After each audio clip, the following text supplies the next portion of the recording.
menjatuhkan sanksi berat kepada terperiksa berupa diminta untuk mengajukan pengunduran diri sebagai pimpinan KPK.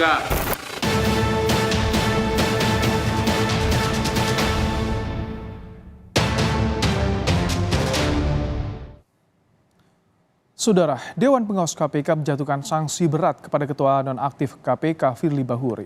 Firly dijatuhi sanksi etik berat dan diminta mundur dari pimpinan KPK. Dalam pembacaan sanksi yang tidak dihadiri Firly Bahuri itu, Dewas KPK menyatakan Firly terbukti melanggar kode etik dan pedoman perilaku terkait pertemuan dengan mantan Menteri Pertanian Syahrul Yassin Limpo.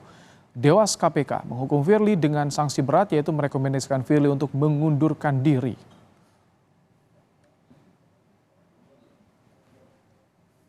Jatuhkan sanksi berat kepada terperiksa berupa diminta untuk mengajukan pengunduran diri sebagai pimpinan KPK.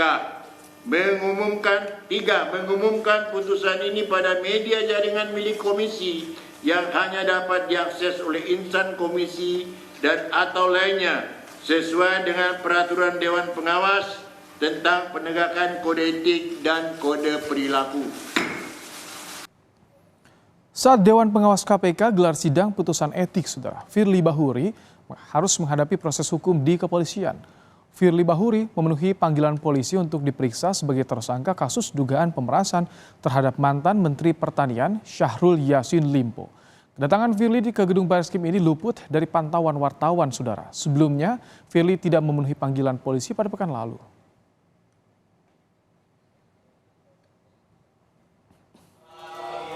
Hadiri pemeriksaan kedua sebagai tersangka, kuasa hukum Firly Bahuri Ian Iskandar yakin kliennya tidak akan ditahan oleh penyidik karena kooperatif. Kuasa hukum menilai selama ini Firly kooperatif hadiri pemeriksaan kecuali ada agenda lain.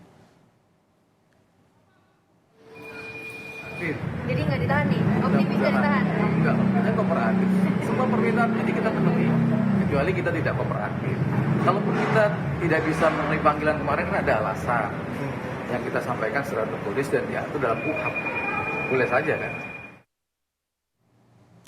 Sementara itu, saudara, mantan penyidik KPK Praswat Nugraha meminta polisi segera menahan Ketua KPK nonaktif Firly Bahuri atas dugaan kasus pemerasan terhadap eks-mentan Syahrul Yassin Limpo. Praswat meminta polisi memperlakukan Firly sama dengan tahanan lain sesuai aturan perundangan yang ada.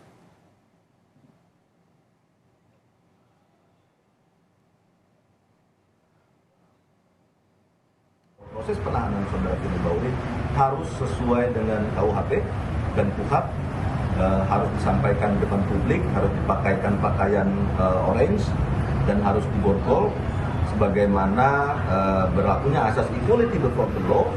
Maka seluruh tersangka yang ditahan harus mendapatkan perlakuan yang sama di depan penegak hukum.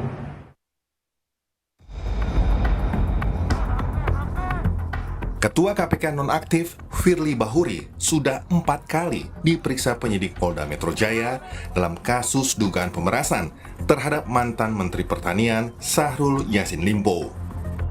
2 kali pemeriksaan diantaranya dilakukan saat status Firly Bahuri masih sebagai saksi. Sepanjang pemeriksaan untuk kasus dugaan pemerasan mantan Menteri Pertanian Syahrul Yassin Limpo, Firly Bahuri tercatat 3 kali mangkir.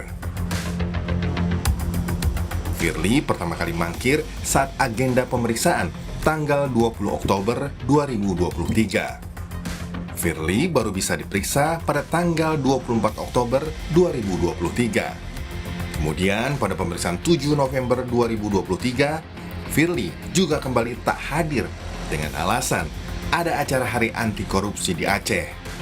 Penjadwalan ulang dilakukan untuk pemeriksaan di tanggal 14 November.